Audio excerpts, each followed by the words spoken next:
Dongruok maber, wang'eyo ni otewa no dhi chopone kendo odhi time gimoro.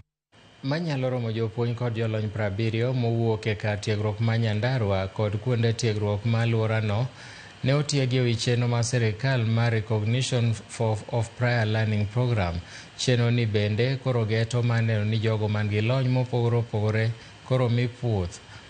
Kaluwore kod jata tije Stanley Maindi, obiro nono kendo yango lony ma oyudi e yor nero mopogore opogore, ka omedo ni chenrono ne olos mondo mi onyis lony mar joma tiyo e alwora ma osejwang' gi chenro mag somo mag sirkal. Nowacho bende ni sirkal biro nono kendo chiwo certificate ne jogo mowinjore.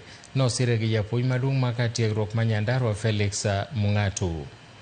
People are very good in their respective skill areas. They are working, they are driving our economy, but they are disadvantaged because they don't have certificates.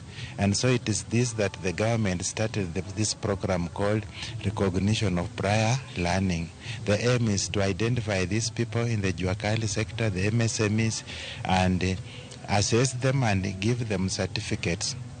These certificates will be useful when it comes to joining learning institutions. They can also be useful in getting jobs, employment, or promotions. You are given better salaries.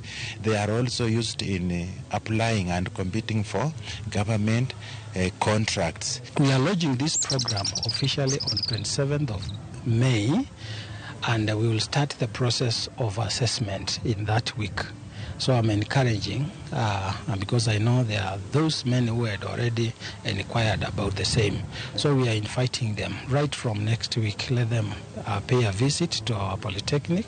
Let them register. And those certificates, we assist those people, maybe even in the Juakali sector, to get employment, not only in Kenya, but even outside Kenya. Yeah, even to progress in their education. Erokamano kuom medo kete Ramogi TV, pod wan gi mathoth mabiro wakaw yweyo mokwongo. Kik idhi mabor.